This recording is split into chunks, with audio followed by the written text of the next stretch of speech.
72세 박 선생님은 단 3분을 놓쳤습니다. 그 대가는 한밤중 응급실이었습니다. 새벽 2시 17분, 서울의 한 응급실 문이 급하게 열렸습니다. 구급대원 2명이 침대 하나를 밀고 들어왔고 그 위에는 72세 박만석 어르신이 식은땀을 흘리며 누워 계셨습니다. 얼굴은 창백했고 두 손은 아랫배를 움켜쥐고 있었습니다. 딸은 옆에서 계속 같은 말을 반복했습니다. 아버지가 저녁부터 소변을 못 보셨어요. 화장실을 10번도 넘게 가셨는데 한 방울도 안 나온대요. 배가 점점 딱딱해지고 너무 아프다고 하셨어요. 박 선생님은 평소 말수가 적은 분이었습니다. 아파도 참고 불편해도 가족에게 잘 말하지 않는 전형적인 한국의 70대 아버지였습니다. 그런데 그날 밤만큼은 달랐습니다. 침대 위에서 박 선생님은 거의 울먹이듯 말했습니다. 선생님, 소변이 마려운데 아무리 힘을 줘도 안 나옵니다. 배가 터질 것 같습니다. 배가 터질 것 같습니다. 그 순간 의료진은 바로 알 수 있었습니다. 이건 단순한 소변 불편이 아니었습니다. 급성 요폐. 말 그대로 소변이 방광 안에 가득 차 있는데 밖으로 나오지 못하는 응급 상황이었습니다. 전립선이 커지면 요도를 누를 수 있고 방광이 완전히 비워지지 않으면서 요폐, 감염, 심하면 신장 부담까지 이어질 수 있습니다. 화면 문구, 소변이 약해진 것, 밤에 자주 깨는 것, 참으면 괜찮겠지 하는 것. 이 세 가지가 시작입니다. 박 선생님도 처음부터 응급실에 실려온 것은 아니었습니다. 처음에는 아주 사소했습니다. 소변 줄기가 예전보다 조금 약해졌습니다. 화장실에 오래 서 있어야 했습니다. 소변을 보고 나와도 뭔가 남아있는 느낌이 있었습니다. 밤에 한 번 깨던 것이 2번이 되었고 2번이 3번이 되었습니다. 하지만 박 선생님은 이렇게 생각했습니다. 나이 먹으면 다 그런 거지. 친구들도 다 밤에 화장실 간다는데 뭐. 전립선 약 먹고 있으니까 괜찮겠지. 이 말이 가장 위험합니다. 약 먹고 있으니까 괜찮겠지. 여러분, 약이 필요 없다는 뜻이 아닙니다.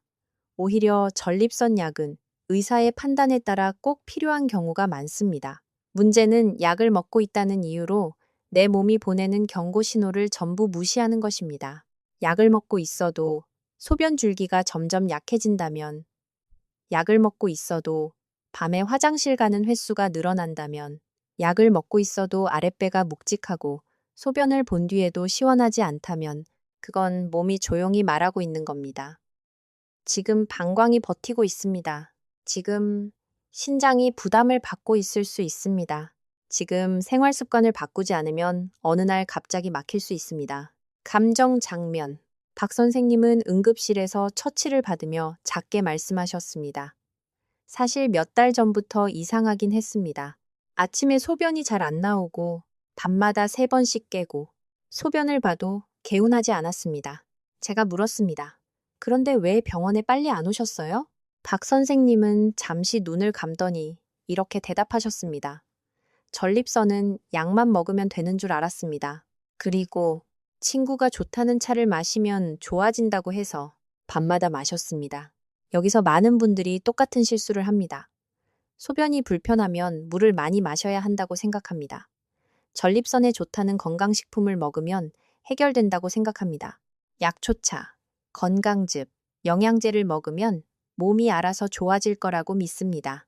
하지만 여러분, 전립선 문제는 단순히 무엇을 먹느냐의 문제가 아닙니다. 더 중요한 것은 이것입니다. 언제 마시느냐, 얼마나 오래 앉아 있느냐, 밤에 방광을 얼마나 자극하느냐, 소변을 본 뒤 내 몸을 3분이라도 확인하느냐.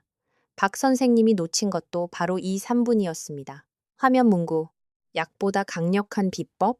정답은 비싼 건강식품이 아닙니다. 정답은 매일 몸을 확인하는 3분입니다. 요즘 많은 영상과 광고에서 이렇게 말합니다. 전립선의 약보다 좋은 비법. 70대 남성이 꼭 먹어야 할 이것. 밤에 화장실 안 가게 하는 한 가지 음식. 듣기에는 솔깃합니다. 특히 밤마다 화장실 때문에 잠을 설치는 분들에게는 너무나 매력적인 말입니다. 하지만 제가 진료실에서 매일 보는 가장 위험한 오해가 바로 이것입니다. 약보다 강력한 비법이라는 말을 잘못 이해하면 오히려 방광과 신장을 위험하게 만들 수 있습니다. 왜냐하면 진짜 비법은 무언가를 무조건 더 먹는 것이 아니기 때문입니다. 진짜 비법은 내 몸의 막힘 신호를 빨리 알아차리는 것입니다. 진짜 비법은 방광이 버티는 시간을 줄여주는 것입니다. 진짜 비법은 밤에 소변기를 더 막히게 만드는 습관을 끊는 것입니다. 진짜 비법은 아침 첫 소변 후 딱 3분 동안 내 몸을 확인하는 것입니다. 이 3분을 놓치면 박 선생님처럼 어느 날 갑자기 이런 일이 생길 수 있습니다. 소변이 마려운데 나오지 않습니다. 아랫배가 돌처럼 단단해집니다. 식은땀이 흐릅니다. 가족에게 말하기도 부끄러워 참고 있다가 결국 새벽 응급실로 가게 됩니다. 그리고 그때는 이미 단순한 불편이 아니라 방광과 신장까지 확인해야 하는 상황이 될 수 있습니다. 급성 요폐는 전립선 비대증에서 발생할 수 있는 매우 불편하고 중요한 사건이며 오래 방치된 배뇨 장애는 방광, 요로, 신장 문제로 이어질 수 있다고 알려져 있습니다. 초반 CTA. 여기까지 들으신 분들은 댓글에 기대라고 남겨주세요. 왜냐하면 오늘 이야기는 단순히 전립선에 좋은 음식 하나를 알려드리는 영상이 아닙니다. 오늘은 70대 이후 남성들이 가장 많이 놓치는 전립선 관리의 핵심을 알려드리는 영상입니다. 끝까지 들으시면 알게 되실 겁니다. 왜 약을 먹어도 밤에 화장실을 계속 가는지, 왜 물을 많이 마셨는데 오히려 더 힘들어지는지, 왜 건강식품을 먹어도 소변 줄기는 점점 약해지는지, 그리고 무엇보다 아침, 낮, 저녁에 딱 3가지만 바꿔도 방광이 훨씬 편해지는 이유를 알게 되실 겁니다. 마무리 연결. 박 선생님은 결국 응급실에서 처치를 받았습니다. 하지만 그날 따님이 제게 한 말이 아직도 기억납니다. 선생님, 아버지가 이렇게 심각한 줄 몰랐어요. 그냥 나이 들어서 화장실 자주 가는 줄 알았어요. 맞습니다. 대부분 이렇게 생각합니다. 나이 탓이겠지. 그런데 여러분, 전립선 문제는 어느 날 갑자기 생긴 것처럼 보이지만 사실은 몸이 오래전부터 신호를 보내고 있었던 경우가 많습니다. 소변 줄기가 약해지는 신호, 밤에 자주 깨는 신호, 소변을 보고도 남은 느낌, 아랫배가 묵직한 느낌. 이 신호들을 무시하면 몸은 어느 날 더 큰 방식으로 말합니다. 이제 더는 못 버팁니다. 그렇다면 왜 이렇게 많은 70대 어르신들이 전립선 관리에 실패할까요? 왜 약도 먹고 건강식품도 먹고 물도 마시는데 오히려 더 나빠지는 분들이 많을까요? 다음 파트에서 그 이유를 정확히 짚어드리겠습니다. 다음 이야기. 앞에서 말씀드린 72세 박만석 어르신. 박 선생님은 어느 날 갑자기 응급실에 실려간 것처럼 보였습니다. 하지만 사실은 그렇지 않았습니다. 몸은 오래전부터 신호를 보내고 있었습니다. 소변 줄기가 약해졌습니다. 밤에 화장실 가는 횟수가 늘었습니다. 소변을 보고 나와도 시원하지 않았습니다. 아랫배가 묵직했습니다. 그런데 박 선생님은 그 신호를 전부 이렇게 해석했습니다. 나이 들면 원래 그런 거지. 친구들도 다 그렇다더라. 전립선 약 먹고 있으니까 괜찮겠지. 전립선에 좋다는 거 하나 먹으면 낫겠지. 여기서부터 문제가 시작됩니다. 전립선 관리는 약 하나, 건강식품 하나, 민간요법 하나로 끝나는 문제가 아닙니다. 특히 70대 이후에는 전립선만 보는 것이 아니라 방광, 수면, 혈압, 당뇨, 신장 부담, 생활 습관까지 함께 봐야 합니다. 전립선이 커지면 요도를 누를 수 있고 방광은 좁아진 길로 소변을 밀어내기 위해 더 강하게 일해야 합니다. 시간이 지나면 방광이 지치고 소변이 남거나 요폐 같은 문제가 생길 수 있습니다. 화면 문구, 전립선 관리 실패의 시작. 조금 불편한데 괜찮겠지. 제가 진료실에서 가장 많이 듣는 말이 있습니다. 선생님, 그냥 소변 줄기만 좀 약해졌습니다. 그런데 여러분, 소변 줄기가 약해졌다는 것은 단순히 힘이 빠졌다는 뜻이 아닙니다. 몸속에서는 이미 이런 일이 벌어지고 있을 수 있습니다. 소변이 나가는 길이 좁아지고 있습니다. 방광이 더 세게 힘을 주고 있습니다. 소변을 보고도 방광 안에 남는 양이 늘어날 수 있습니다. 밤마다 방광이 예민하게 반응하고 있습니다. 그런데 많은 분들이 이걸 대수롭지 않게 넘깁니다. 왜냐하면 아프지 않기 때문입니다. 전립선 문제는 처음부터 칼로 찌르는 통증처럼 오지 않습니다. 조용히 옵니다. 천천히 옵니다. 사람을 방심하게 만들면서 옵니다. 처음에는 조금 약하네 정도입니다. 그 다음에는 밤에 한 번 더 깨네가 됩니다. 그 다음에는 화장실에 다녀왔는데 또 가고 싶네가 됩니다. 그리고 어느 순간 박 선생님처럼 말하게 됩니다. 소변이 마려운데 안 나옵니다. 대표 착각 1. 소변이 약한 건 그냥 나이 탓이다. 70대 남성분들이 가장 많이 하는 착각입니다. 나이가 들었으니 당연히 소변 줄기도 약해지겠지. 물론 나이가 들면 전립선 문제는 더 흔해질 수 있습니다. 하지만 흔하다는 것과 방치해도 된다는 것은 완전히 다릅니다. 흰머리가 나는 것은 기다려도 큰 문제가 없을 수 있습니다. 주름이 생기는 것도 자연스러운 변화일 수 있습니다. 하지만 소변이 잘 안 나오는 것은 다릅니다. 이것은 몸 안에 압력이 쌓이고 있다는 신호일 수 있습니다. 특히 이런 증상이 함께 있다면 그냥 나이 탓으로 넘기면 안 됩니다. 소변 줄기가 가늘어졌습니다. 소변 시작까지 시간이 오래 걸립니다. 중간에 끊깁니다. 소변을 본 뒤에도 남은 느낌이 있습니다. 밤에 2번 이상 화장실 때문에 깹니다. 갑자기 참기 어려운 요의가 옵니다. 이런 증상이 반복된다면 이것은 나이가 아니라 몸이 보내는 경고장입니다. 대표 착각이 2. 물은 많이 마실수록 무조건 좋다. 두 번째 착각은 물입니다. 여러분도 이런 말 많이 들어보셨을 겁니다. 물을 많이 마셔야 노폐물이 빠진다. 소변이 잘 안 나오면 물을 더 마셔라. 신장에 좋으려면 하루 종일 물을 많이 마셔라. 물론 탈수는 좋지 않습니다. 물을 너무 적게 마시는 것도 문제가 될 수 있습니다. 하지만 전립선과 방광이 예민한 70대에게 중요한 것은 단순히 물의 양이 아닙니다. 더 중요한 것은 물 마시는 시간입니다. 특히 저녁 늦게 물을 많이 마시는 습관, 밤마다 약초차를 큰 컵으로 마시는 습관, 자기 전 건강즙이나 우유, 차를 마시는 습관, 이것이 밤중 소변을 더 자주 만들 수 있습니다. 밤에는 몸이 쉬어야 합니다. 방광도 쉬어야 합니다. 그런데 자기 전 물과 차를 계속 넣으면 방광은 밤새 일을 해야 합니다. 그러면 어떻게 될까요? 잠이 끊깁니다. 깊은 수면이 사라집니다. 새벽에 비틀거리며 화장실에 갑니다. 낙상 위험도 올라갑니다. 그리고 다음날 아침 몸은 더 피곤해집니다. 전립선 관리에서 물을 많이 마시는 것보다 중요한 것은 아침과 낮에 충분히 나누어 마시고 저녁 늦게 몰아서 마시지 않는 것입니다. 메이오 클리닉도 전립선 비대증 관리에서 잠들기 1. 2시간 전 수분 섭취를 줄이고 카페인과 알코올을 제한하는 생활 습관을 권합니다.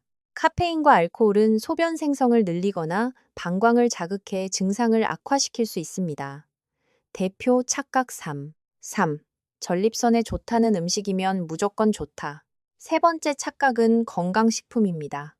제가 진료실에서 자주 묻습니다. 요즘 따로 드시는 것 있으세요? 그러면 많은 분들이 가방에서 이것저것 꺼내십니다. 소팔메토, 호박씨 오일, 각종 약초차, 검은콩 가루, 홍삼, 산수유, 복분자, 전립선에 좋다고 들었다며 여러 가지를 동시에 드시는 분도 있습니다. 문제는 이것입니다. 좋다고 알려진 것이 내 몸에 반드시 맞는 것은 아닙니다. 특히 고혈압약, 당뇨약, 혈액순환제, 항응고제, 이뇨제 등을 드시는 어르신이라면 더 조심해야 합니다. 건강식품은 음식처럼 보이지만 몸에서는 약처럼 작용할 수 있습니다. 또 어떤 차는 이뇨작용으로 소변을 더 자주 보게 만들 수 있습니다. 어떤 제품은 밤에 마시면 방광을 더 바쁘게 만들 수 있습니다. 어떤 분들은 전립선에 좋다는 말만 믿고 병원 진료를 미룹니다. 그러다 시간이 지나고 나서야 오십니다. 그때는 단순히 소변이 약한 단계가 아니라 방광에 소변이 남고 염증이 반복되고 신장 기능까지 확인해야 하는 경우도 있습니다. 여러분, 건강식품이 전부 나쁘다는 뜻이 아닙니다. 문제는 검사 없이, 진단 없이, 내 몸 상태도 모르고 광고만 믿고 시간을 잃는 것입니다. 대표 착각 4. 밤에 자주 깨는 건 수면 문제일 뿐이다. 많은 분들이 밤에 화장실을 자주 가면 수면제를 먼저 생각합니다. 잠을 깊게 못 자서 화장실 가는 것 같아요. 나이가 들어서 잠이 짧아진 것 같아요. 새벽에 깨니까 그냥 화장실 가는 거죠. 물론 수면 문제가 원인일 수도 있습니다. 하지만 반대로 방광과 전립선 문제가 잠을 깨우는 경우도 많습니다. 밤에 한 번 깨는 것과 세 번, 네 번 깨는 것은 다릅니다. 특히 새벽마다 소변 때문에 반복해서 깬다면 단순한 불면이 아니라 하부요로 증상일 수 있습니다. 문제는 여기서 끝나지 않습니다. 밤에 자주 깨면 혈압이 흔들릴 수 있습니다. 낮에 졸립니다. 집중력이 떨어집니다. 계단에서 비틀거릴 수 있습니다. 새벽에 어두운 화장실로 가다가 넘어질 수도 있습니다. 70대 이후에는 전립선 문제가 단순히 화장실 문제가 아닙니다. 밤잠의 문제입니다. 낙상의 문제입니다. 가족의 걱정입니다. 삶의 존엄입니다. 대표 착각오. 오래 앉아있는 건 전립선과 상관없다. 다섯 번째 착각은 자세입니다. 한국의 많은 어르신들은 하루 중 대부분을 앉아서 보냅니다. 아침 식사 후 TV 앞에 앉습니다. 경로당에서도 오래 앉아 있습니다. 바둑, 장기, 유튜브, 뉴스, 드라마를 보며 몇 시간씩 움직이지 않습니다. 운전을 오래 하시는 분도 있습니다. 문제는 오래 앉아 있으면 골반 주변 혈류가 답답해질 수 있다는 것입니다. 하체가 굳고 골반 저근이 약해지고 복부 압력이 늘어나면 방광과 전립선 주변이 더 불편해질 수 있습니다. 특히 배가 나오고 허리가 굽고 의자에 푹 꺼져 앉는 자세는 좋지 않습니다. 이 자세는 아랫배를 누릅니다.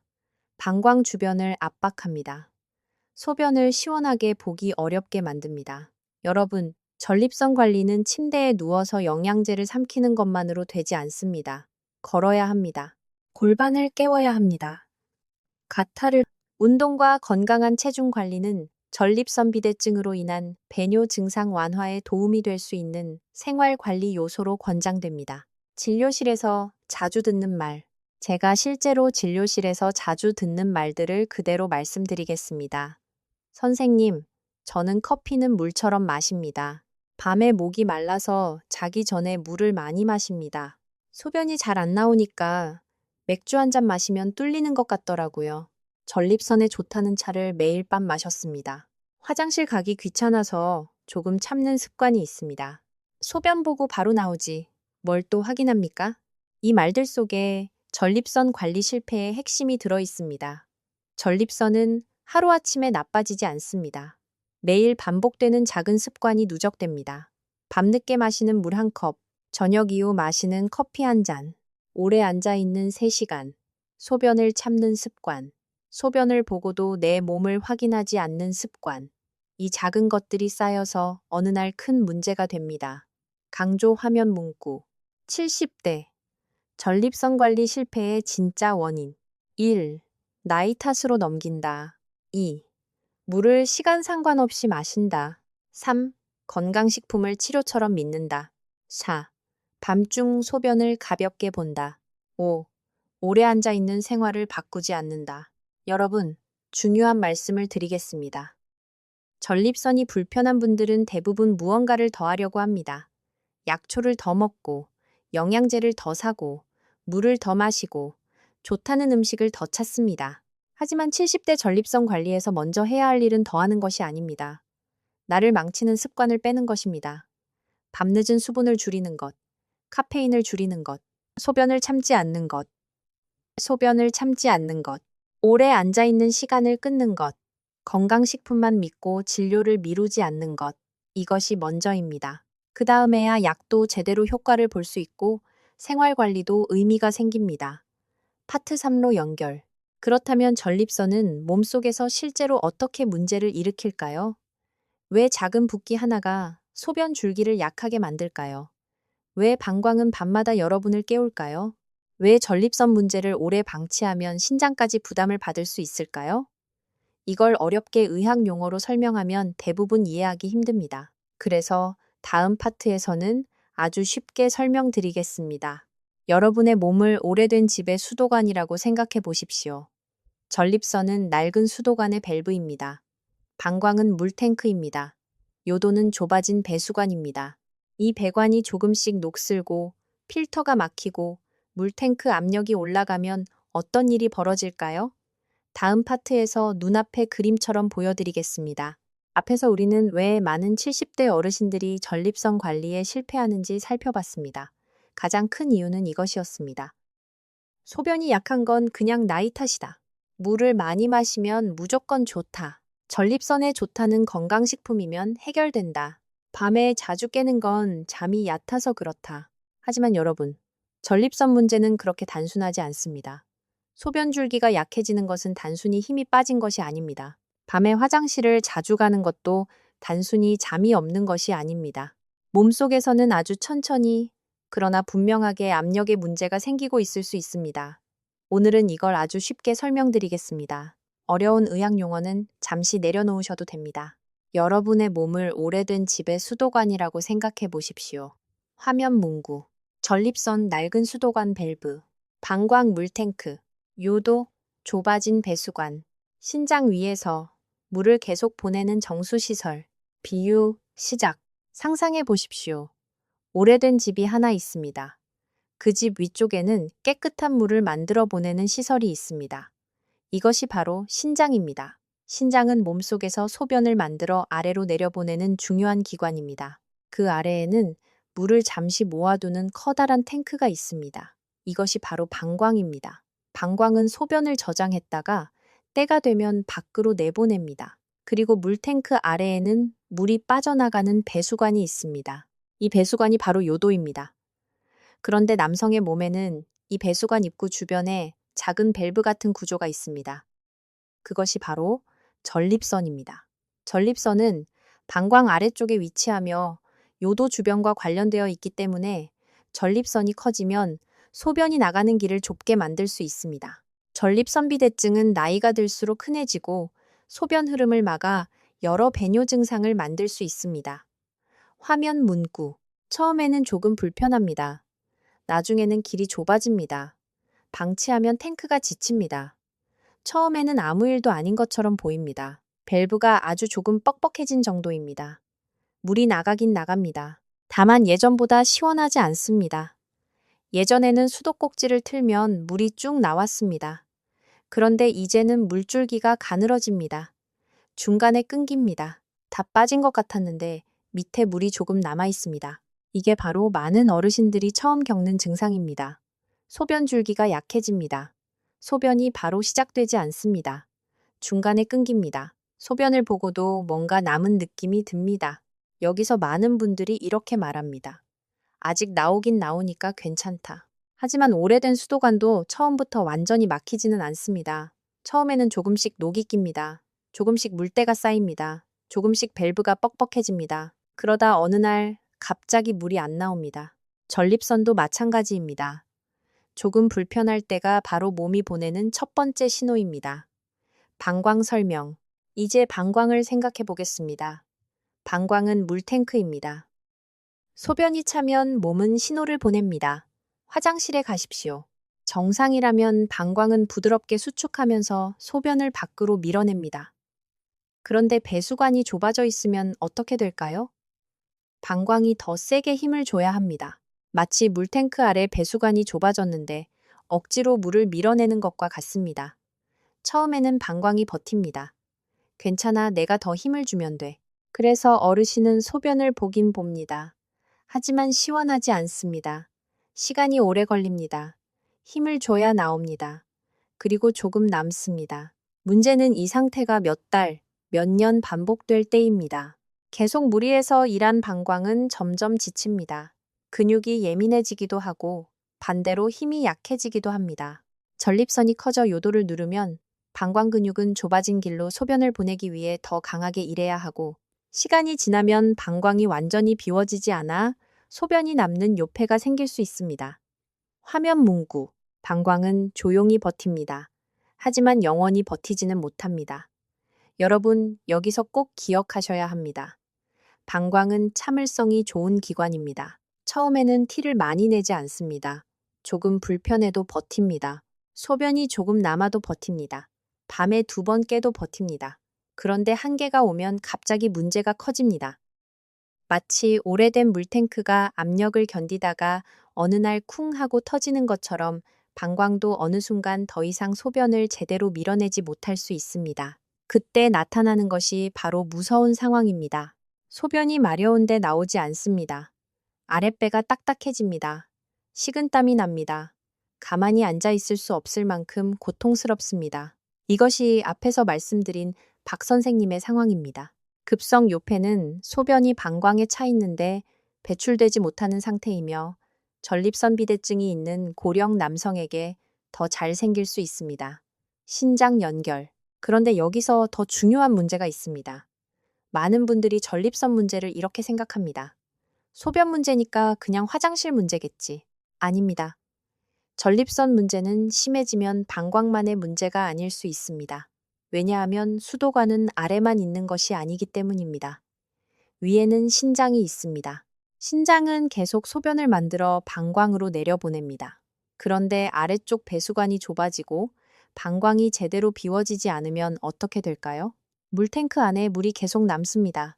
압력이 올라갑니다. 아래로 빠져나가야 할 흐름이 답답해집니다. 이 상태가 오래 지속되면 신장도 부담을 받을 수 있습니다. 물론 모든 전립선 비대증이 신장 손상으로 이어지는 것은 아닙니다. 하지만 방치된 배뇨장애, 반복되는 요폐, 잔뇨, 요로 감염은 결코 가볍게 볼 문제가 아닙니다. 전립선 비대증은 방광을 비우는 데 문제를 만들 수 있고 합병증으로 요폐, 요로 감염, 방광결석, 신장 질환 등이 언급됩니다. 생활 밀착 비유, 이렇게 생각하시면 쉽습니다. 싱크대 배수구가 조금 막혔습니다. 처음에는 물이 천천히 내려갑니다. 그래도 내려가긴 합니다. 그래서 그냥 둡니다. 며칠 뒤에는 물이 더 느리게 빠집니다. 음식물 찌꺼기가 남습니다. 냄새가 납니다. 그래도 아직 내려가니까 괜찮겠지 하고 넘깁니다. 그러다 어느 날 설거지를 하는데 물이 아예 내려가지 않습니다. 싱크대가 가득 찹니다. 물이 넘치기 직전입니다. 그제야 사람들은 말합니다. 왜 갑자기 이러지? 하지만 갑자기가 아닙니다. 이미 오래전부터 막히고 있었습니다. 전립선도 똑같습니다. 소변 줄기가 약해졌을 때, 밤에 2번 이상 깼을 때, 소변을 봐도 개운하지 않았을 때, 그때가 바로 배수관이 막히기 시작한 시점입니다. 그때 잡아야 합니다. 어르신 공감 장면. 제가 진료실에서 어르신들께 자주 이렇게 여쭤봅니다. 소변을 보고 나서 바로 나오십니까? 아니면 한 번 더 기다리십니까? 그러면 많은 분들이 웃으면서 말씀하십니다. 선생님, 화장실에서 오래 있으면 사람이 초라해 보이지 않습니까? 빨리 보고 나오는 게 습관입니다. 뒤에 사람이 기다리면 민망해서 그냥 나옵니다. 이 마음 충분히 이해합니다. 특히 남성 어르신들은 소변 문제를 말하는 것 자체를 부끄러워하십니다. 하지만 여러분, 부끄러운 것은 소변 문제가 아닙니다. 진짜 위험한 것은 부끄럽다는 이유로 몸의 신호를 덮어버리는 것입니다. 전립선은 자존심으로 좋아지지 않습니다. 방광은 체면으로 쉬지 않습니다. 신장은 참는다고 보호되지 않습니다. 내 몸이 보내는 신호를 인정해야 관리가 시작됩니다. 핵심 설명. 전립선이 낡은 수도관 밸브처럼 뻑뻑해지면 몸에서는 3가지 일이 벌어질 수 있습니다. 첫째, 배수관이 좁아집니다. 그래서 소변 줄기가 약해지고 소변 시작이 늦어지고 중간에 끊깁니다. 둘째, 물탱크인 방광이 무리합니다. 그래서 소변을 자주 보고 싶고 밤에도 깨고 참기 어려운 느낌이 생길 수 있습니다. 셋째, 물이 남습니다. 그래서 소변을 보고도 개운하지 않고 심하면 요폐나 감염 위험이 커질 수 있습니다.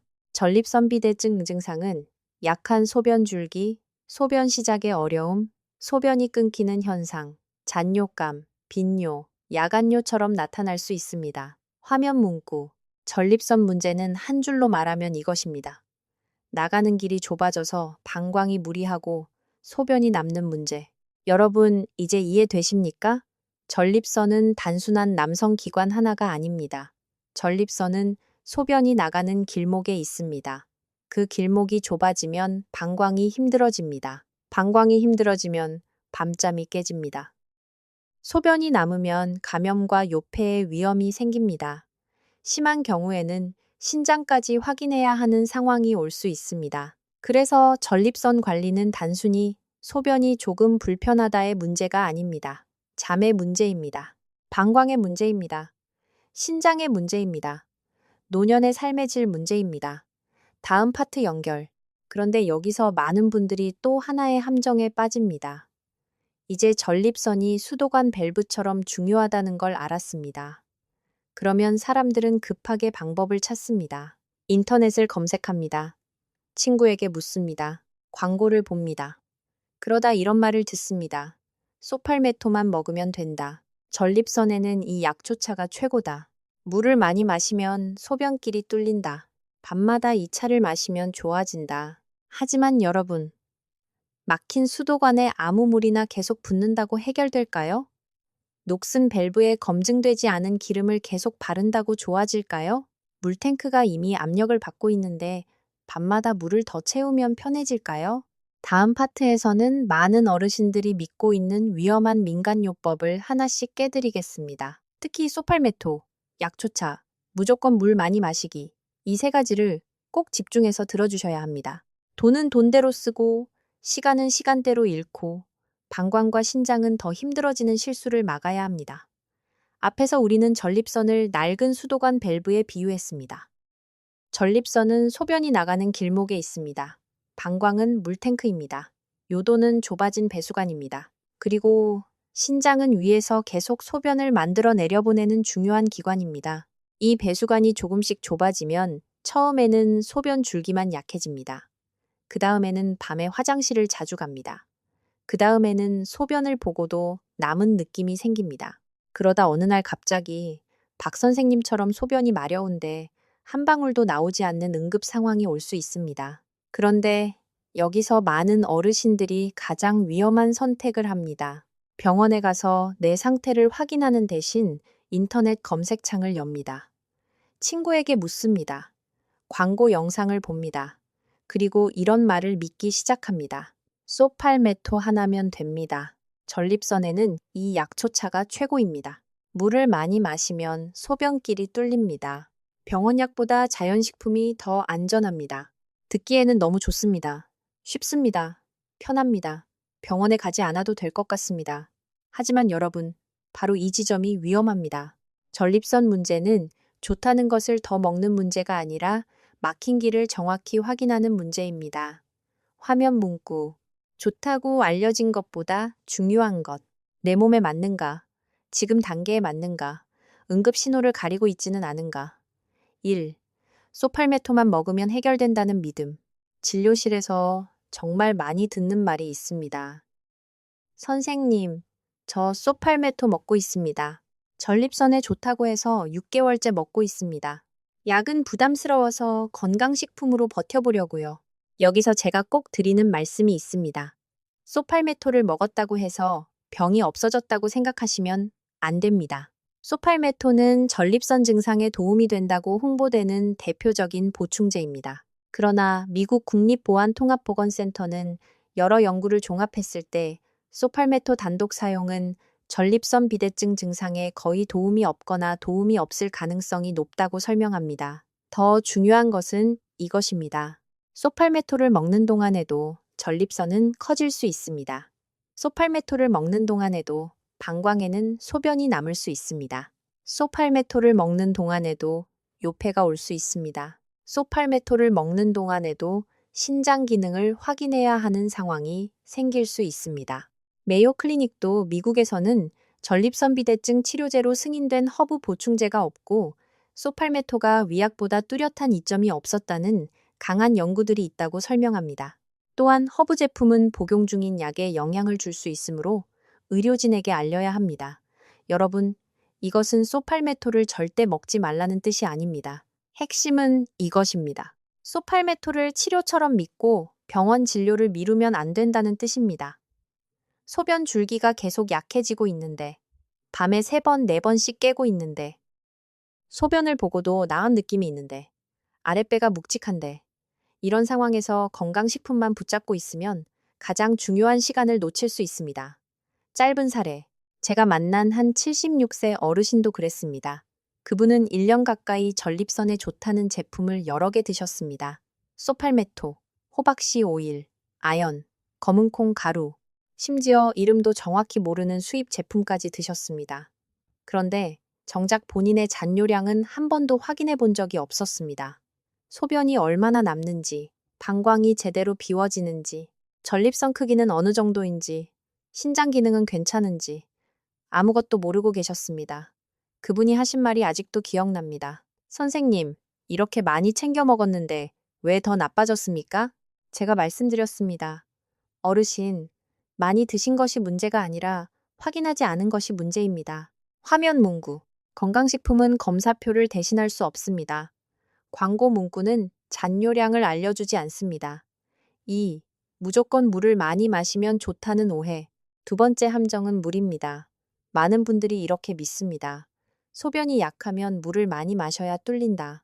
신장에 좋으려면 물을 계속 마셔야 한다. 노폐물을 빼려면 밤에도 물을 마셔야 한다. 물론 물은 중요합니다. 탈수는 좋지 않습니다. 하지만 전립선이 불편한 70대에게는 물의 양보다 시간이 더 중요할 때가 많습니다. 특히 밤에 마시는 물이 문제입니다. 저녁 식사 후 큰 컵으로 물을 마십니다. 자기 전에 건강즙을 마십니다. 침대 옆에 물병을 두고 밤마다 마십니다. 몸에 좋다는 차를 텀블러에 담아 밤새 마십니다. 그러고 나서 이렇게 말합니다. 선생님, 밤에 화장실 때문에 너무 힘듭니다. 여러분, 방광을 밤새 쉬게 해주지 않으면 밤중 소변은 줄어들기 어렵습니다. 메이오 클리닉은 전립선 비대증 증상 관리를 위해 자기 전일, 이 시간 동안 수분 섭취를 피하고 카페인과 알코올을 제한하라고 권합니다. 카페인과 알코올은 소변 생성을 늘리거나 방광을 자극해 증상을 악화시킬 수 있습니다. 여기서 중요한 것은 물을 끊으라는 말이 아닙니다. 아침과 낮에 나누어 마시라는 뜻입니다. 오전부터 오후까지 몸이 필요한 물을 조금씩 채우고 저녁 늦게 몰아서 마시는 습관을 줄여야 합니다.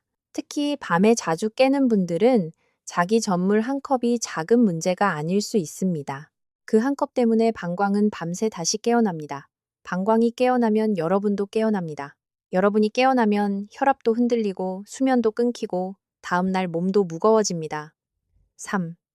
밤마다 마시는 약초차의 함정. 세 번째 함정은 약초차입니다. 한국 어르신들은 차를 참 좋아하십니다.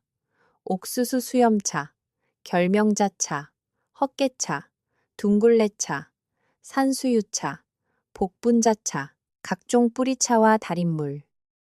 여기서 제가 꼭 말씀드리고 싶은 것이 있습니다. 차라고 해서 모두 물과 같은 것은 아닙니다. 어떤 차는 이뇨작용을 느끼게 할 수 있습니다. 어떤 차는 몸에 맞지 않으면 속을 불편하게 할 수 있습니다.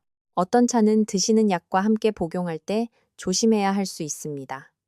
어떤 차는 밤에 마시면 방광을 더 자주 깨울 수 있습니다.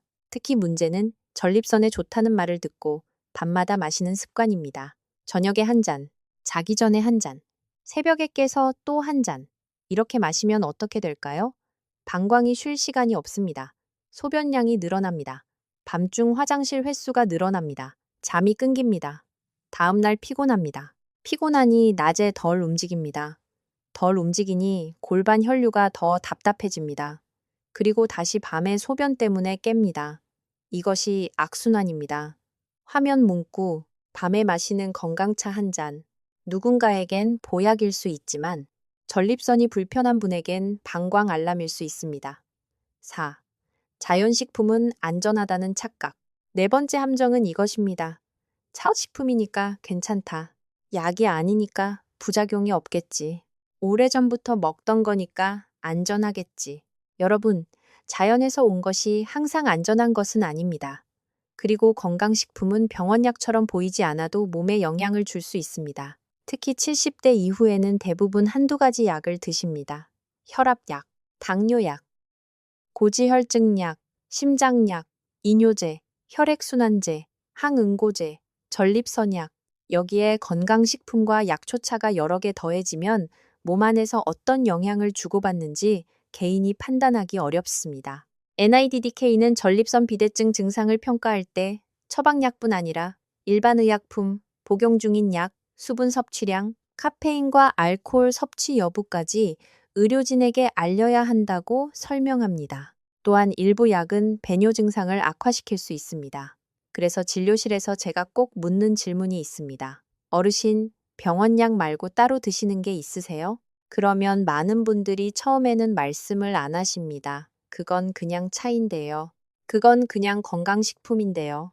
그건 약이 아니라서 말 안 했습니다. 하지만 꼭 말씀하셔야 합니다. 의사는 여러분을 혼내려고 묻는 것이 아닙니다. 몸에 영향을 줄 수 있는 모든 것을 알고 있어야 안전하게 판단할 수 있기 때문입니다. 오, 돈보다 더 아까운 것은 시간입니다. 여러분, 건강식품을 사는데 쓴 돈도 아깝습니다. 하지만 진짜 아까운 것은 돈이 아닙니다. 진짜 아까운 것은 놓쳐버린 시간입니다.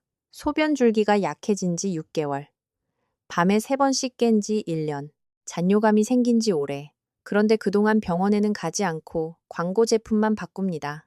한 달 먹고 안 되면 다른 제품, 또 안 되면 더 비싼 제품, 또 안 되면 지인이 추천한 약초차. 이렇게 시간이 지나갑니다. 그 사이 방광은 계속 무리합니다. 소변은 남을 수 있습니다. 염증이 반복될 수 있습니다. 갑자기 요폐가 올 수도 있습니다. 전립선 비대증은 방광을 완전히 비우지 못하게 만들 수 있고 합병증으로 요폐, 요로감염, 방광결석, 신장질환 등이 생길 수 있습니다. 소변이 전혀 나오지 않거나 아랫배 요로에 심한 불편감이나 통증이 있으면 즉시 의료진에게 연락해야 합니다. 이것이 제가 오늘 강하게 말씀드리는 이유입니다. 전립선에 좋다는 것을 찾기 전에 내 전립선과 방광이 지금 어떤 상태인지 먼저 확인하십시오.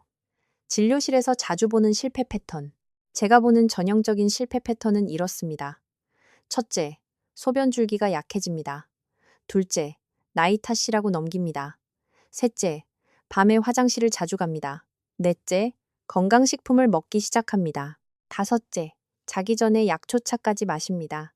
여섯째, 증상이 더 심해지지만 조금 더 먹어보자고 합니다. 일곱째, 어느 날 소변이 안 나와 응급실에 갑니다. 여러분, 이 흐름을 끊어야 합니다. 오늘 이 영상을 보는 바로 지금 끊어야 합니다. 화면 문구. 기억하십시오. 전립선 관리는 더 먹는 것보다 먼저 확인하는 것입니다. 밤에는 방광을 쉬게 해야 합니다. 건강식품은 치료를 대신할 수 없습니다. 6. 그럼 어떻게 해야 합니까? 여기까지 들으면 어떤 분들은 불안해하실 수 있습니다. 그럼 아무것도 먹지 말라는 건가? 물도 마시지 말라는 건가? 차도 끊어야 하나? 약을 먹어도 소용없다는 건가? 아닙니다. 그런 뜻이 아닙니다. 약은 필요하면 드셔야 합니다. 물도 마셔야 합니다.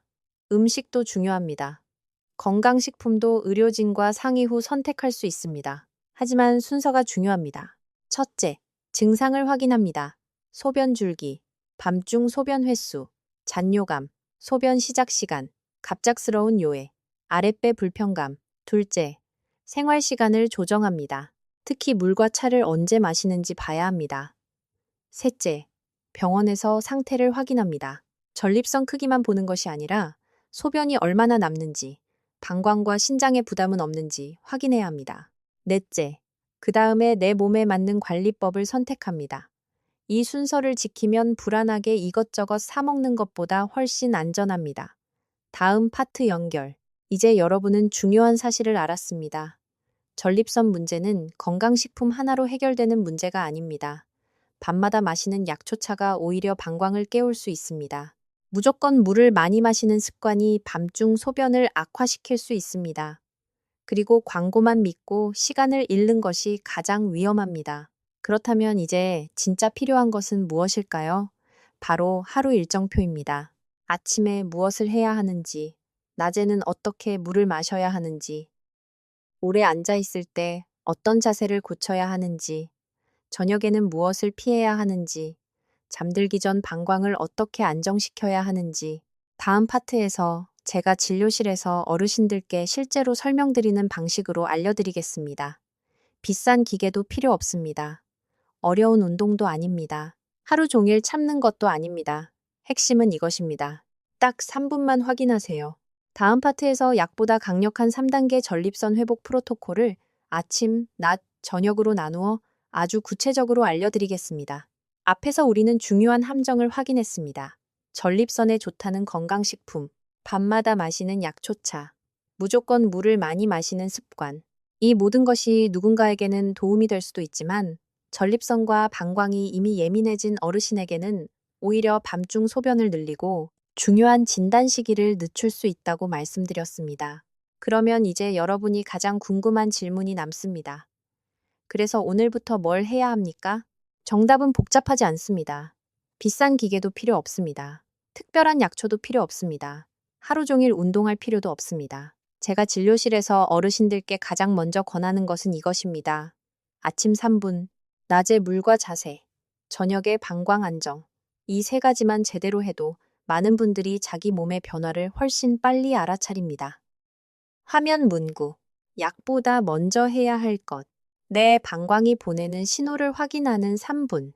1단계. 아침. 첫 배뇨 후 3분 확인 습관. 아침에 눈을 뜨면 대부분 바로 화장실에 갑니다. 밤새 방광에 소변이 모였기 때문입니다. 그런데 많은 어르신들이 여기서 가장 중요한 순간을 놓칩니다. 소변을 빨리 보고 바로 나옵니다. 물을 틀고 손을 씻고 아무 일 없었다는 듯 하루를 시작합니다. 하지만 전립선이 불편한 분에게 아침 첫 소변은 몸이 보내는 보고서와 같습니다. 전날 밤 방광이 얼마나 힘들었는지, 소변길이 얼마나 좁아졌는지, 소변이 시원하게 나오는지, 소변을 본 뒤에도 남는 느낌이 있는지, 이 모든 단서가 아침 첫 배뇨에 들어 있습니다. 핵심 제목, 딱 3분만 확인하세요. 이제부터 아침 첫 소변 후 딱 3분만 투자하십시오. 이 3분은 전립선을 작게 만드는 마법이 아닙니다. 하지만 위험 신호를 빨리 발견하게 해주는 가장 현실적인 안전벨트입니다. 0분, 1분, 첫 번째. 소변 줄기를 확인하십시오. 소변을 볼 때 억지로 힘을 주지 마십시오. 배에 힘을 꽉 주고 밀어내려고 하지 마십시오. 어깨에 힘을 빼고 숨을 참지 말고 자연스럽게 보십시오. 그리고 조용히 확인하십시오. 소변이 바로 시작되는가? 줄기가 예전보다 가늘어졌는가? 중간에 끊기는가? 소변이 끝날 때까지 시간이 너무 오래 걸리는가? 이 네 가지를 보시면 됩니다. 전립선 비대증에서는 약한 소변 줄기, 소변 시작 지연, 끊기는 소변, 잔뇨감, 야간뇨 같은 증상이 나타날 수 있습니다. 이런 증상이 반복되면 단순한 노화로만 넘기지 말고 평가가 필요합니다. 1분, 2분 두 번째. 바로 나오지 말고 한 번 더 기다리십시오. 소변이 끝난 것 같아도 바로 돌아서지 마십시오. 20초에서 30초만 기다리십시오. 그리고 다시 편안하게 한 번 더 시도해 보십시오. 이것을 어렵게 말하면 이중 배뇨, 쉽게 말하면 한 번 더 비우기입니다. 절대 억지로 짜내라는 뜻이 아닙니다. 배에 힘을 세게 주라는 뜻도 아닙니다. 그냥 어깨 힘을 빼고 숨을 천천히 쉬면서 방광에게 한 번 더 기회를 주는 것입니다. 영국 NHS도 전립선비대 증상 관리에서 소변을 본 뒤 잠시 기다렸다가 다시 시도하는 방법이 방광을 비우는 데 도움이 될 수 있다고 안내합니다. 유럽 비뇨기과 가이드라인 역시 남성 하부요로 증상 관리에서 편안한 배뇨와 이중 배뇨를 생활 조절 방법으로 언급합니다. 2분, 3분 세 번째. 골반 저근을 깨우십시오. 소변을 다 본 뒤에는 세면대 앞이나 의자에 앉아서 짧게 골반 저근을 깨워줍니다. 방법은 간단합니다. 항문 주변과 소변을 참을 때 쓰는 근육을 아주 부드럽게 조입니다. 3초 조이고 5초 풀어줍니다. 이것을 5번만 합니다. 중요한 것은 세게 조이는 것이 아닙니다. 얼굴을 찡그릴 정도로 힘을 주면 안 됩니다. 엉덩이 전체를 꽉 조이는 것도 아닙니다. 배에 힘을 주는 것도 아닙니다. 숨을 참는 것도 아닙니다. 살짝 조이고 충분히 풀어주는 것. 이것이 핵심입니다. 남성 케겔 운동은 골반 저근을 강화해 방광 조절에 도움을 줄 수 있으며 골반 저근은 방광과 장을 지지합니다. 단, 소변을 보는 도중에 자주 끊는 방식으로 연습하는 것은 권장되지 않습니다. 화면 문구, 아침, 3분, 공식, 1분, 소변 줄기 확인, 1분, 기다렸다가 한 번 더 비우기, 1분, 골반 저근 부드럽게 깨우기, 그리고 마지막으로 하나만 더 하십시오. 휴대폰 메모장이나 달력에 딱 세 글자만 적으십시오. 밤 몇 회, 어젯밤에 화장실을 몇 번 갔는지 적는 것입니다. 0번, 1번, 2번, 3번, 4번 이상. 이 기록이 쌓이면 여러분의 몸 상태가 보입니다. 전립선이 나빠지는 분들은 대부분 이렇게 말합니다. 언제부터 심해졌는지 모르겠습니다. 하지만 기록하는 분들은 다릅니다. 지난달에는 밤에 한 번이었는데 이번 달에는 3번입니다. 이렇게 말할 수 있습니다. 이것이 진료실에서 큰 차이를 만듭니다. 의사에게 정확히 말할 수 있어야 정확히 도와드릴 수 있습니다. 2단계. 낮, 물 섭취 타이밍과 앉는 자세를 바꾸십시오. 전립선 관리는 밤에만 하는 것이 아닙니다. 사실 밤중 소변은 낮에 이미 결정되는 경우가 많습니다. 낮에 물을 너무 안 마시면 저녁에 목이 마릅니다. 저녁에 몰아서 마시면 밤에 화장실을 자주 갑니다. 낮에 오래 앉아 있으면 골반 주변이 답답해집니다. 골반이 굳으면 방광도 편하지 않습니다. 그래서 낮에는 2가지를 바꿔야 합니다. 물의 시간, 앉는 자세. 낮의 첫 번째 원칙. 물은 오전과 오후에 나누어 마십시오. 물을 끊으라는 것이 아닙니다. 오히려 낮에는 충분히 조금씩 나누어 마시는 것이 좋습니다. 단, 신부전, 신장질환, 간질환 등으로 의사에게 수분 제한을 들은 분은 반드시 그 지시를 우선해야 합니다. 일반적으로는 이런 식으로 생각하시면 쉽습니다. 아침 식사 후 1컵, 오전 중간에 1컵, 점심 식사 전후로 1컵, 오후에 1컵, 그리고 저녁 이후에는 큰 컵으로 몰아서 마시는 습관을 줄입니다. 메요 클리닉과 NHS는 전립선비대 증상 관리에서 잠들기 전 수분 섭취를 줄이고 낮 동안에는 필요한 수분을 섭취하되 밤에 몰아 마시지 않는 방향을 권합니다. 낮의 2번째 원칙. 커피를 물처럼 마시지 마십시오. 한국 어르신들 중에 커피를 참 좋아하시는 분들이 많습니다. 아침 믹스커피 1잔, 점심 후 아메리카노 1잔, 오후에 또 1잔, 친구 만나서 또 1잔. 이렇게 마시고 나서 밤에 화장실 때문에 힘들다고 하십니다. 커피가 무조건 나쁘다는 뜻은 아닙니다. 하지만 카페인은 소변을 더 자주 보게 하거나 방광을 자극할 수 있습니다. 술도 마찬가지입니다. 특히 저녁 술은 밤중 소변을 늘릴 수 있습니다. 메요 클리닉과 유럽 비뇨기과 가이드라인은 카페인과 알코올이 이뇨작용이나 방광 자극으로 빈뇨, 절박뇨, 야간뇨를 악화시킬 수 있어 제한하거나 조절하라고 설명합니다. 낮의 3번째 원칙. 50분 앉았으면 3분 걸으십시오. 전립선이 불편한 분들은 오래 앉아있는 시간을 끊어야 합니다. TV를 보다가 50분이 지났다면 일어나십시오. 신문을 보다가 오래 앉아 있었다면 일어나십시오. 운전을 오래 했다면 잠시 쉬십시오. 방법은 어렵지 않습니다. 거실을 천천히 걷습니다. 창가까지 갔다가 돌아옵니다. 종아리를 10번 들어 올립니다. 허리를 살짝 펴고 어깨를 뒤로 당깁니다. 아랫배가 눌리지 않게 자세를 세웁니다. 이 3분은 운동선수가 되기 위한 운동이 아닙니다. 골반 주변에 이제 깨어나라고 알려주는 신호입니다. 어르신 공감 멘트. 많은 분들이 이렇게 말씀하십니다. 선생님, 저는 운동할 시간이 없습니다. 하지만 제가 묻습니다. 어르신, TV는 몇 시간 보십니까? 운동은 꼭 운동복을 입고 공원에 나가야만 하는 것이 아닙니다. 70대 이후 전립선 관리에서 중요한 것은 거창한 운동보다 자주 움직이는 것입니다. 오래 앉아있는 시간을 끊어주는 것, 골반을 굳지 않게 하는 것, 복부가 방광을 누르지 않게 하는 것, 이것이 중요합니다. 낮의 4번째 원칙, 변비를 만들지 마십시오. 이 부분을 놓치는 분들이 많습니다. 변비가 심하면 아랫배에 압력이 올라갑니다. 방광도 눌릴 수 있습니다. 소변을 볼 때 더 불편해질 수 있습니다. 그래서 전립선이 불편한 분은 배변 습관도 같이 봐야 합니다. 채소와 식이섬유를 너무 적게 먹지는 않는지, 물을 낮에 너무 안 마시지는 않는지, 하루 종일 움직이지 않는지, 이 3가지를 확인해야 합니다. NHS는 전립선비대 증상 관리에서 변비가 방광에 압박을 줄 수 있으므로 충분한 식이섬유 섭취도 중요하다고 안내합니다. 화면 문구, 낮 관리 공식, 물은 낮에 나누어 마시기, 커피와 술은 줄이기, 50분 앉으면 3분 걷기, 변비 만들지 않기. 3단계, 저녁 방광을 잠들게 하십시오. 이제 가장 중요한 저녁입니다. 전립선이 불편한 분에게 저녁은 하루의 결승선입니다. 저녁을 어떻게 보내느냐에 따라 그날 밤 잠이 달라집니다. 밤에 2번 깰지, 3번 깰지, 혹은 조금 더 편하게 잘 수 있을지 저녁 습관이 결정합니다. 저녁의 첫 번째 원칙, 자기 전 큰 컵을 피하십시오. 자기 전에는 방광을 쉬게 해야 합니다. 그런데 많은 분들이 자기 전에 큰 컵으로 물을 마십니다. 약을 먹어야 해서 한 컵, 목이 말라서 한 컵, 건강즙 한 팩, 약초차 한 잔, 우유 한 컵, 과일 한 접시, 국물까지 넉넉히. 이렇게 하면 방광은 잠들 수 없습니다. 여러분은 자려고 누웠지만 방광은 다시 일을 시작합니다.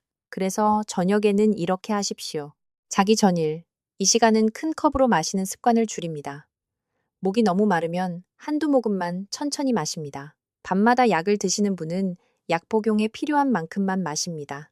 수분 제한이 필요한 질환이 있는 분은 반드시 담당 의사 지시를 따르셔야 합니다.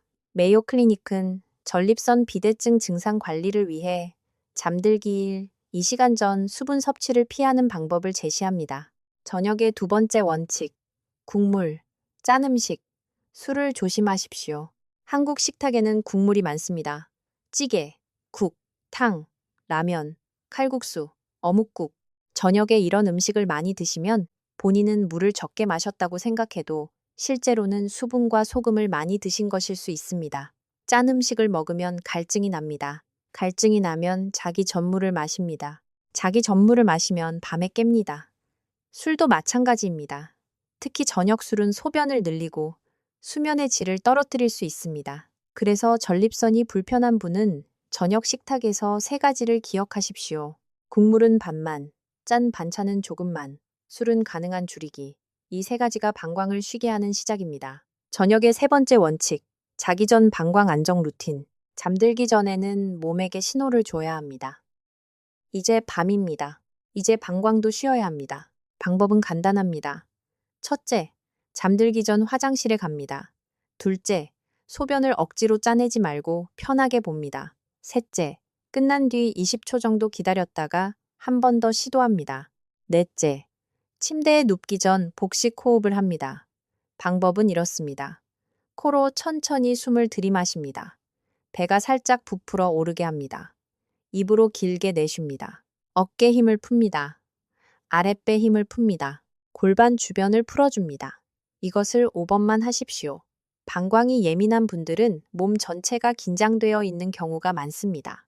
긴장하면 더 자주 가고 싶어집니다. 불안하면 더 참기 어렵습니다. 그래서 밤에는 방광뿐 아니라 마음도 안정시켜야 합니다. 화면 문구, 밤에는 방광을 훈련시키는 시간이 아닙니다. 방광을 쉬게 하는 시간입니다. 절대 하지 말아야 할 3가지. 여기서 반드시 피해야 할 것이 있습니다.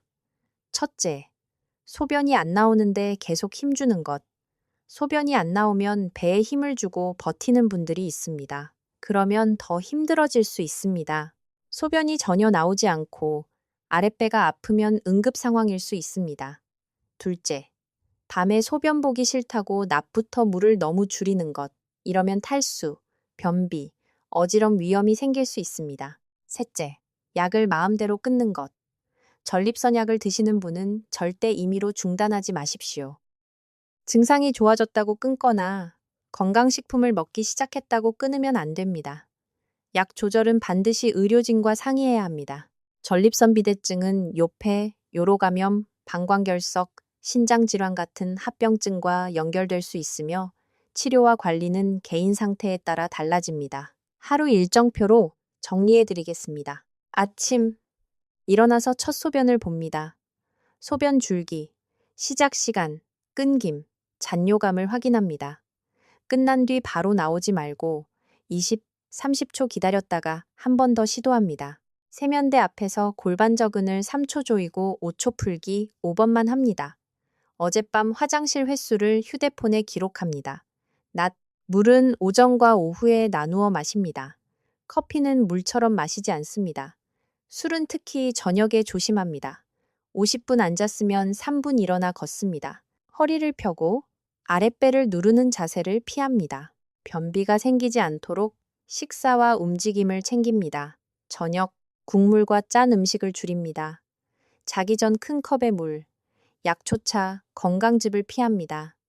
잠들기 일, 이 시간 전부터 수분을 몰아서 마시지 않습니다.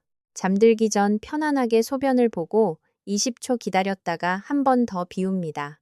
침대에 눕기 전 복식 호흡 5번으로 골반과 방광을 안정시킵니다. 강조 멘트. 여러분, 이 방법은 화려하지 않습니다. 광고처럼 자극적이지도 않습니다. 하지만 현실적입니다. 오늘부터 할 수 있습니다. 돈이 들지 않습니다. 가족의 도움 없이도 시작할 수 있습니다. 그리고 무엇보다 중요한 것은 여러분이 자기 몸을 다시 관찰하게 된다는 점입니다. 전립선 관리는 어느 날 갑자기 좋아지는 기적이 아닙니다. 매일 아침 3분 동안 몸의 신호를 확인하는 습관, 낮에 방광을 괴롭히지 않는 습관, 저녁에 방광을 쉬게 하는 습관. 이 세 가지가 쌓이면 여러분은 더 이상 막연히 불안해하지 않게 됩니다. 왜 밤에 자꾸 깨지?가 아니라 어제 저녁에 국물을 많이 먹었구나. 오늘 커피를 늦게 마셨구나. 요즘 소변 줄기가 더 약해졌구나. 병원에 가서 확인해야겠다. 이렇게 내 몸을 읽을 수 있게 됩니다. 그것이 진짜 관리입니다. 다음 파트 연결. 지금까지 우리는 72세 박 선생님의 이야기에서 시작했습니다. 전립선을 낡은 수도관 밸브로 이해했습니다. 건강식품과 약초차의 함정을 짚었습니다. 그리고 오늘 아침, 낮, 저녁으로 실천할 수 있는 3단계 프로토콜을 배웠습니다. 하지만 마지막으로 꼭 드리고 싶은 말이 있습니다. 전립선 문제로 밤마다 잠을 설치는 분들, 화장실 앞에서 한숨 쉬는 분들, 가족에게 말하기 부끄러워 혼자 참고 계신 분들, 아직 늦지 않았습니다. 전립선 문제는 나이의 형벌이 아닙니다. 관리하면 반응합니다. 다음 파트에서는 제가 진료실에서 수없이 확인한 희망의 이야기를 들려드리겠습니다. 지금까지 우리는 72세 박만석 어르신의 이야기에서 시작했습니다. 박 선생님은 이렇게 믿었습니다. 전립선은 약만 먹으면 된다. 하지만 몸은 이미 오래전부터 신호를 보내고 있었습니다. 소변 줄기가 약해졌습니다. 밤에 화장실을 여러 번 갔습니다.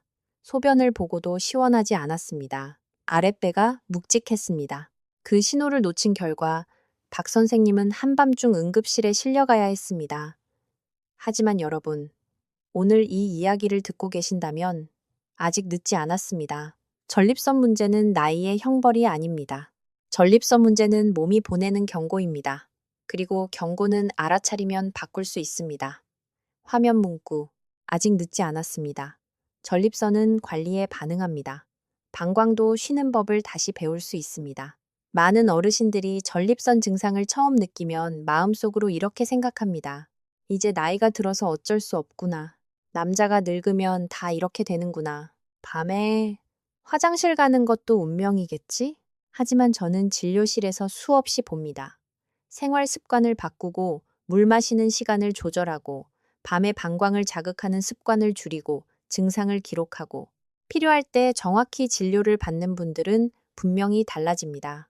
전립선 비대증은 나이가 들수록 흔하지만 약한 소변 줄기, 밤중 소변, 잔뇨감 같은 증상을 무조건 참고 살아야 한다는 뜻은 아닙니다.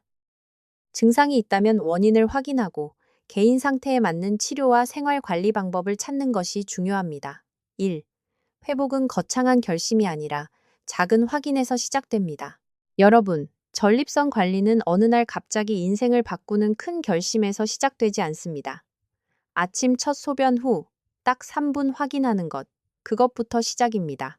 소변 줄기가 어떤지 봅니다. 소변을 보고도 남은 느낌이 있는지 봅니다. 밤에 몇 번 깼는지 기록합니다. 자기 전 물을 많이 마셨는지 돌아봅니다. 커피를 늦게 마시지 않았는지 확인합니다. 이 작은 확인이 쌓이면 여러분은 더 이상 막연히 불안해하지 않게 됩니다. 예전에는 이렇게 말했습니다. 왜 자꾸 밤에 깨는지 모르겠습니다. 하지만 관리가 시작되면 이렇게 말할 수 있습니다. 어제 저녁에 국물을 많이 먹었습니다. 오후 늦게 커피를 마셨습니다.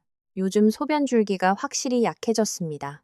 이건 병원에서 확인해야겠습니다. 이 차이가 큽니다. 몸을 모르면 두렵습니다. 몸을 알면 대처할 수 있습니다. 화면 문구. 몸을 알면 불안이 줄어듭니다. 기록하면 관리가 시작됩니다. 2. 밤잠을 되찾는 것은 삶의 존엄을 되찾는 일입니다. 전립선 문제는 단순히 화장실 문제가 아닙니다. 밤마다 2번, 3번, 4번씩 깨는 분들은 압니다. 그 고통은 단순한 불편이 아닙니다. 한 번 깨면 다시 잠들기 어렵습니다. 새벽에 일어나 화장실까지 걸어가야 합니다. 어두운 복도에서 발을 헛디딜까봐 걱정됩니다. 다음 날 아침에는 머리가 멍합니다. 몸이 무겁습니다. 짜증이 납니다. 가족에게 괜히 예민해집니다. 외출도 줄어듭니다. 버스를 타도 화장실부터 찾습니다. 친구들과 식사 자리에서도 물을 마음껏 못 마십니다. 여행은 생각만 해도 부담스럽습니다. 이것이 전립선 문제가 무서운 이유입니다. 전립선은 소변길의 문제로 시작하지만 결국 삶의 자유를 줄일 수 있습니다. 하지만 반대로 말하면 관리가 시작되면 삶도 다시 넓어질 수 있습니다. 밤에 한 번 덜 깨는 것, 아침에 조금 덜 피곤한 것, 외출할 때 화장실 걱정이 줄어드는 것, 가족 앞에서 소변 문제를 숨기지 않게 되는 것, 이것이 회복입니다. 화려한 기적이 아니라 일상을 다시 되찾는 것입니다. 3. 제가 기억하는 한 어르신의 말. 한 74세 어르신이 계셨습니다. 처음 오셨을 때 그분은 고개를 거의 들지 못하셨습니다. 밤마다 4번씩 화장실에 가셨고, 낮에는 졸려서 아무것도 하기 싫다고 하셨습니다. 처음에는 이렇게 말씀하셨습니다. 선생님, 이제 제 나이에 뭘 바꾸겠습니까? 하지만 저는 그분께 아주 작은 것부터 부탁드렸습니다. 아침 첫 소변 후 3분만 확인하시라고 했습니다. 밤중 소변 횟수를 적으시라고 했습니다. 저녁 국물을 줄이시라고 했습니다. 자기 전 큰 컵의 물과 차를 피하시라고 했습니다. 낮에 50분 앉았으면 3분만 걸으시라고 했습니다. 그리고 필요에 따라 진료와 검사를 이어가셨습니다. 몇 주 뒤 그분이 다시 오셔서 이런 말을 하셨습니다. 선생님, 아직 완전히 좋아진 건 아닙니다. 그런데 이제 제 몸이 뭘 싫어하는지 조금 알겠습니다. 저는 그 말이 정말 중요하다고 생각합니다. 완전히 좋아졌다는 말보다 더 중요한 말입니다. 내 몸을 알게 되었다. 그 순간부터 관리가 시작되기 때문입니다. 화면 문구, 전립선 회복의 첫 문장. 내 몸을 다시 알기 시작했습니다. 4. 가족이 알아야 어르신을 지킬 수 있습니다. 여기서 가족분들께도 꼭 말씀드리고 싶습니다. 아버지가 밤에 자주 깨신다면, 남편이 화장실에 오래 계신다면, 할아버지가 외출을 꺼리신다면, 그냥 나이 들어서 그렇겠지 하고 넘기지 마십시오. 어르신들은 소변 문제를 쉽게 말하지 못합니다. 부끄러워하십니다. 자존심이 상한다고 느끼십니다. 가족에게 걱정을 끼치기 싫어서 숨기십니다. 하지만 가족이 먼저 부드럽게 물어봐주면 달라질 수 있습니다. 아버지, 요즘 밤에 화장실 몇 번 가세요? 소변 보실 때 힘들지는 않으세요? 아랫배가 묵직하거나 보고 나서도 남은 느낌은 없으세요? 같이 병원에서 한번 확인해 볼까요? 이 말 한마디가 응급실을 막을 수도 있습니다. 전립선 비대증은 치료하지 않고 방치하면 요로가 막히는 위험이 커질 수 있으며 갑자기 소변을 보지 못하는 요폐, 요로 감염, 방광결석, 신장 문제 같은 합병증과도 관련될 수 있습니다. 5. 오늘부터 이것만은 기억하십시오. 오늘 영상이 길었습니다. 하지만 핵심은 아주 단순합니다. 첫째, 소변이 약해진 것을 나이 탓으로만 넘기지 마십시오. 나이 들면 흔해질 수 있지만 방치해도 된다는 뜻은 아닙니다. 둘째, 건강식품만 믿고 시간을 잃지 마십시오.